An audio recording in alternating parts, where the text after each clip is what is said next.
लोग कह रहे कानून के हाथ बहुत लंबे हैं। मैडम जज साहब के देखे इतने इतने से हाथ थे। अरे मैं झूठ बोल रहा हूँ भाई साहब? लोग कहते हैं कानून के हाथ लंबे हैं। अरे सामने मुजरिम होता है उसको उठा के फांसी दे दो ना, इतने लंबे हाथ तो ये नहीं देते फांसी। ये जो मांस फेंकने की घटना हुई, ये जो थूकने की घटना हुई है, उत्तर प्रदेश के मुस्लिमों ने अब की बार योगी जी के साथ कंधे से कंधा मिलाकर उनकी बात मानी है। ये खौफ नहीं है मुस्लिमों का, ये लॉ एंड ऑर्डर है। और जो शरीयत मानते हैं उनको उठाओ और जेल में बंद कर दो। और मैं कह रहा हूँ उनको बाहर भी मत निकालो। जैसे वीर सावरकर जी को बंद करा था ना, काला पानी की सजा दी थी, वैसे उसको दो। पता है क्यों? ये इनको जो है ना कुवैत बनाना चाहते हैं, सऊदी अरब बनाना चाहते हैं, दुबई बनाना चाहते हैं। मगर कैसे बन जाएगा मैडम? आप बताइए। जब यहाँ पर 80%, 70%, 90% हिंदू भी रह रहे हैं तो क्या देश में संविधान चलेगा, शरीयत चलेगा? आप बताइए। अरे सरिया ही डाल देंगे जो शरीयत चलाएगा उसके अंदर। अच्छा, जो सरिया डाल देंगे जो शरीयत की बात करेगा।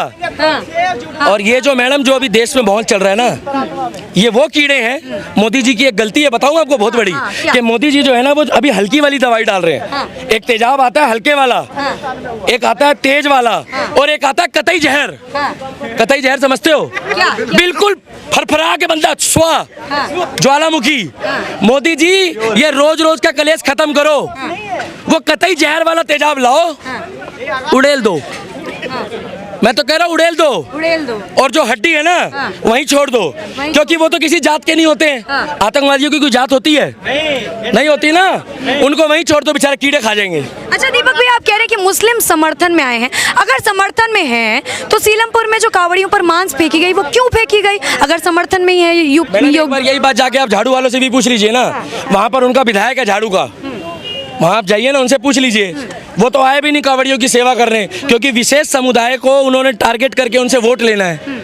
आज की डेट में मोदी और योगी को मुस्लिम भी वोट दे रहे हैं। इनको मिर्चें लग रही है क्योंकि वो कलाम की सोच में चल रहे हैं। इनको मिर्चें लग रही है जो मुस्लिम कहता है। अभी एक यहाँ लड़का घूम रहा है जिसके साथ मैं बैठ के चाय पीता हूँ, इसका नाम है फैजान। क्या? फैजान। अपने मुंह से बोलिए तेज। फैजान। जैसे ही पता लगता है ना वो मोदी की सपोर्ट करता है या अच्छी बात लिखता है, तो पता क्या होता है? उसके गाँव से फतवा जारी हो गया। क्यों? क्योंकि तू प्रधानमंत्री की सपोर्ट करता है। इमरान खान नहीं बोल रहा हूं मैं, इमरान खान पाकिस्तान का है मैडम। भारत के प्रधानमंत्री की अगर कोई मुस्लिम तारीफ करता है ना तो मौलवी पागल हो जाते हैं कई, कहते हैं भाई क्या हो गया ये? बोले क्यों? बोले तू मुसलमान नहीं रहा अब। अच्छा, मोदी की तारीफ करने वाला मुसलमान नहीं होता? तो कलाम जी कौन थे? बताइए, कलाम जी कौन थे? और एक बंदे ने गलती से यहाँ छाती में, देखो भाई साहब आपने छाती में टैटू बनवा के गलत करा है। आपकी शादी तो होगी नहीं, मैं क्लियर बता दूं। क्यों? उसने छाती में बनवा दिया ना मैडम। पीठ वीठ में बनवा लेता है। एक मुस्लिम भाई है, उसने योगी का टैटू जो है वो छाती में बनवा लिया है। कुंवारा लड़का है, सारे मुस्लिम बहिष्कार कर दिया कि इससे लड़की नहीं ब्याहेंगे।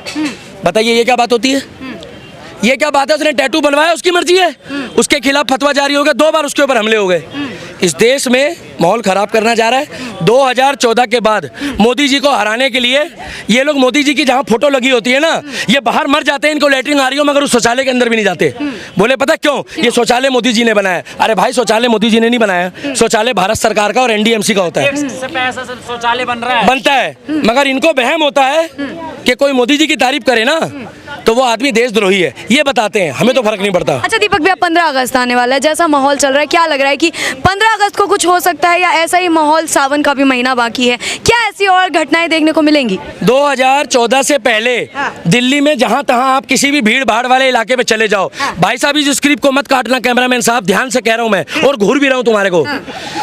जहां तहां बम फटते थे तो क्या बम को पता होता था कि मैं बम आके लुढ़का हुआ जाता है, कहता है भैया तू हिंदू है कि मुसलमान है? बोले क्यों? मैं ठुपुक से फटूंगा और तुम मर जाओगे।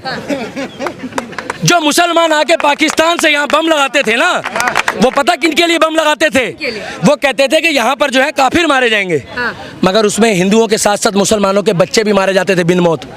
2014 के बाद बताइए कितने बम फटे हैं? भैया बताओ कितने बम फटे हैं दिल्ली में? एक भी नहीं। अरे बताओ ना, डर क्यों रहे हो? बताइए क्यों नहीं फटा? क्यों? मैं बताऊं क्यों? जो आतंकवादी कश्मीर में पकड़े जाते हैं, जो हैंड ग्रेनेड RDX पकड़ा जाता है, उनकी two two two two two आतंकवादियों की। आप लोग बीप लगाओगे ना मैडम? मैं लगा देता हूँ, क्योंकि गाली बकूंगा, आप मैडम हो, बुरा मान जाओगे, कहोगे सनातनी है, बदतमीज आदमी, माँ बहन की गाली बक रहा है। और जितनी बड़ी टू है ना उतनी बड़ी गाली है, टू। पता क्यों? ये आतंकवादियों के लिए है, ये पाकिस्तान वाले टू। भड़वे तो बोल सकता हूँ ना, उसमें भी बीप लगा दोगे? ये आतंकवादी भेजते थे, हमारे दिल्ली के लोगों के इर्द गिर्द एक भी बम नहीं फटा अब की बार। बॉर्डर में ही चिन्हित कर दिए जाते हैं, बॉर्डर में ही।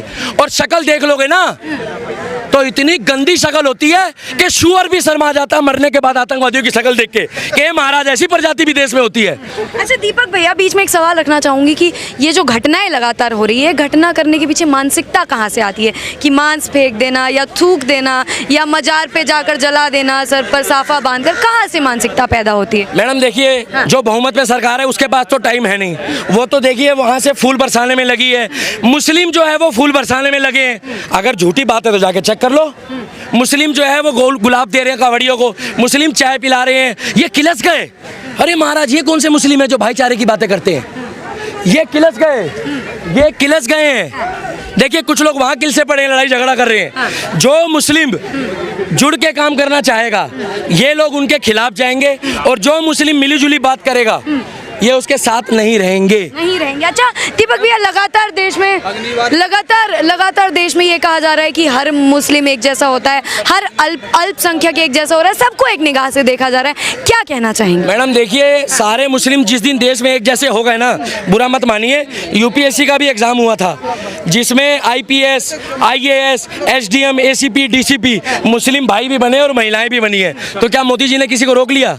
किसी को नहीं रोका है। सारे मुस्लिम एक जैसे नहीं है, मगर जो शरीयत को मानते हैं उनको चिन्हित करके जेल में डाल दो और उनके मकान में बुलडोजर चला दो या उनकी गाड़ी पलट जाए। ठीक है रामेश्वर जी, कैसे देख रहे हैं जो लगातार घटनाएं हो रही है? पहले मांस फेंका, फिर थूका गया, और अब जो ये दो अल्पसंख्यक लोग सर पर साफा बांधकर जाते हैं, मजार जलाते हैं, तोड़ते हैं, क्या नजरिया है देखने का? मैडम ये नज़रिया है हिंदू मुस्लिम राइट्स करवाने का। एक भगवा गमछाधारी अगर मजार तोड़ेगा तो क्या होएगा? मुस्लिमों की भावनाएं आहत हो जाएंगी और मुस्लिम क्या करेंगे? दंगे।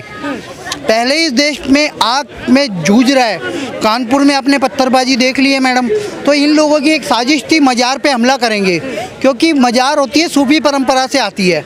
भारत में 72 फिरके हैं मुसलमानों के, उसमें से अहले हदीस भी है, बरेलवी भी है, शिया भी है, सुन्नी भी है, सूफी भी है। तो ये मैं तो 5 ही गिनवाए मैडम।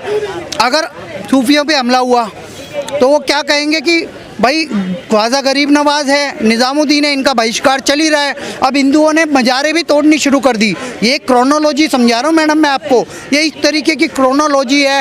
हिंदुओं ने पहले बहिष्कार किया, फिर मजारें तोड़नी शुरू कर दी। दंगे करो, दंगों की आग में झोंक के। पहले ही ये देश गरीबी, बेरोजगारी, भुखमरी से भी जूझ रहा है, और दंगे करवा दो, हिंदू मुस्लिम राइट्स हो जाएंगे, कर्फ्यू लगेंगे और बुरा हाल हो जाएगा। और ये सारी साजिश चली जाती है पाकिस्तान से। यहाँ पाकिस्तान के स्लीपर सेल रहते हैं। जैसे कि कुछ गद्दारों ने पिछले दिन एक हत्या कर दी कन्हैया लाल की। वो व्यक्ति 2014 में गया पाकिस्तान, उसने लब्बैक संगठन को ज्वाइन किया, ठीक है। और उस संगठन को ज्वाइन करने के बाद उसने जब कन्हैया लाल की पीछे से उस दर्जी की हत्या की, कायरों की तरह उनकी हत्या करने के बाद मोहम्मद रियाज और गौस मोहम्मद ने क्या नारा दिया? आज हमने कन्हैया लाल की हत्या की है, कल हम प्रधानमंत्री ओ नरेंद्र मोदी तुमने लड़ाई शुरू करी थी, ख़त्म हम करेंगे। इस तरीके का धमकी भरा बयान जारी किया। मैडम लड़ाई कुछ और है। 40 लोग चिन्हित किए थे, मारा अभी एक ही गया है राजस्थान में, उसका नाम है कन्हैया लाल। वो भी बाई चांस मारा गया, व्यापारी किसी और को मारना था। ये स्लीपर सेल गद्दार ट्रेनिंग लेके पाकिस्तान से यहाँ पे पल रहे हैं। हमारे आजू बाजू भी हो सकते हैं, कभी भी किसी को भी टारगेट पे ले सकते हैं। इनका निशाना भारत को खंड खंड बांटना है। और क्योंकि पीएफआई का कागज़ भी पकड़ा गया, उसमें क्या लिखा है मैडम? आज हम आज़ादी का अमृत महोत्सव मना रहे हैं, देश को आज़ाद होकर 75 साल हो चुके हैं। लेकिन अगर जब ये देश 100 साल का हो जाएगा, हम इस देश का 100वां साल इस्लामिक राष्ट्र के रूप में मनाएंगे। ये पीएफआई का टारगेट है, और पटना में उनका वो सीक्रेट डॉक्यूमेंट पकड़ा गया है। ये बहुत बड़ी साजिश है, हमें जागने की ज़रूरत है। इन स्लीपर सेल को मोदी सरकार कार्रवाई करे और इनको तुरंत सजा दे, कसाब की तरह ना पाले। रामेश्वर जी, अगर आज के मुद्दे पर वापस आते हैं, तो अगर क्या पुलिस वहाँ पर वाक़ई वारदात पर नहीं पहुँचती तो क्या कुछ हो जाता? मैडम लोगों की भी अवेयरनेस है। मैं ये संदेश देना चाहता हूँ लोगों को ही, आप देखो, आप अपने आसपास ध्यान रखो। ये लोग कुछ भी कर सकते हैं, ये किसी को भी मार सकते हैं। किसी भी प्रकार का दंगा भड़काने के लिए हिंदू वेश धारण करके भी कार्रवाई कर सकते हैं। क्योंकि बदनाम, अब जय श्री राम का नारा कोई मुस्लिम लगा के किसी हिंदू की या मुस्लिम की हत्या कर दे तो दंगे भड़क जाएंगे। तो इस तरीके की भी साजिशें चल रही है। लेकिन रामेश्वर जी ऐसा कहते हैं कि भीड़ का गुस्सा जो है वो कुछ नहीं देखता, भीड़ किसी की नहीं होती, तो जांच पड़ताल करने का क्या इतना समय उन लोगों को मिलेगा? मैडम नहीं मिलेगा। मुझे लगता है कि सहिष्णु वहाँ पे लोग थे जिन्होंने उसकी मॉब लिंचिंग नहीं की, नहीं तो ऐसे लोगों को देखते ही मार दिया जाता है। ठीक है, मेडिकल में पता लग जाएगा वो मुसलमान है, क्योंकि उन्होंने खुद ही कबूल कर लिया मुसलमान है और एक साजिश के तहत इस मजार को तोड़ने और जलाने आए थे। लेकिन मैडम अगर वो मजार का बदला हो जाता, क्रिया की प्रतिक्रिया हो जाती, तो प्रतिक्रिया हिंदुओं के ऊपर होती। पकड़ा मुसलमान मोहम्मद गया है, साफा जिसने बांधा थे वो दोनों लड़के मुसलमान हैं।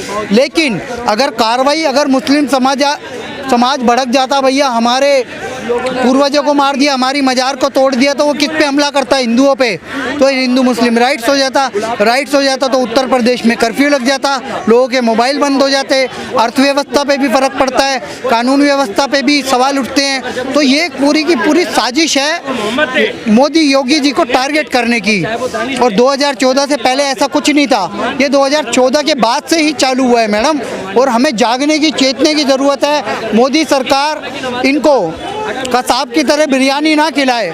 जिन्होंने गला काटा है वो किसी कोर्ट से या पुलिस से पूछ के नहीं आए थे, वैसे ही जो गला काटने आता है उस पर तुरंत एनकाउंटर कर दे या कार्रवाई कर दे, नहीं तो बहुत दिक्कत हो जाएगी। मोदी सरकार से, सुप्रीम कोर्ट से मेरी यही रिक्वेस्ट है कि जैसी वो कार्रवाई कर रहे हैं उनके साथ वैसी कार्रवाई करें। ज़्यादा समय नहीं है लोगों के पास, अब सब्र का बांध टूट रहा है। जस्टिस डिले जस्टिस डिनाई, अगर न्याय समय पे ना मिले वो अन्याय में तब्दील हो जाता है। सुप्रीम कोर्ट को भी चेतना होगा, जिहादियों पे, आतंकवादियों पे, PFI पे तुरंत कार्रवाई करे। क्योंकि मैडम इस देश में खिलाफत 2.0 के नारे लगे थे। जब शाहीन बाग में एक आंदोलन हुआ, किसी भी मुसलमान की नागरिकता नहीं गई। प्रधानमंत्री जी ने वादा किया था रामलीला मैदान से CA आंदोलन नागरिकता देने का, CA कानून नागरिकता देने का कानून है, ना कि लेने का। तो इन लोगों ने क्या किया था? NRC लागू हो गया है। NRC क्या है? देश में निकाल देंगे सारे मुसलमानों को, और मुसलमान भड़क गया। जबकि इस देश में 2.5 साल हो चुके हैं उस आंदोलन को, एक भी मुसलमान की नागरिकता नहीं गई। तो इस तरीके के भड़काऊ लोग भी हैं और PFI फंडिंग से चलते हैं वो। सर, कावड़ियों पर ही क्यों लगातार निशाना साधा जा रहा है? क्योंकि सावन जब से शुरू हुआ है, कावड़ यात्रा जब से शुरू हुई है, लगातार ये घटनाएं देखने को मिल रही है, तो एक ही वर्ग पर क्यों लगातार निशाना साध रहे हैं? देखिए, उत्तर प्रदेश शांत है और हमारे बुलडोज़र बाबा जो है इस वक्त पूरे देश में, अगर यूपी अगर सरकार देखा जाए तो एक बड़े अच्छे से चल रही है और इस विकास के एक नए मुकाम वो डे बाय डे वो अचीव कर रही है। मगर कहीं ना कहीं मैं तो ये कहूँगा कि ये कहीं एक साजिश के तहत पार्टी बुलडोज़र बाबा को बदनाम करने की साजिश है, जो एक डेलिबरेटली एक गमछा बांध कर आना और कावड़ियों के बेस में, और इस तरह से अभी तो ये एक आप ये हमें इसमें इसका पर्दाफाश हुआ तो इसलिए, नहीं तो आज ये कवर कर रहे होते कि वहाँ दंगा हो गया, इतने हिंदू वहाँ मार दिए गए। क्योंकि ये किसको उकसाना था उन्होंने, ये खुद वो गए अपनी मज़ारों को जलाया और वहाँ आसपास के जितने होते एकदम से फ़ोन करते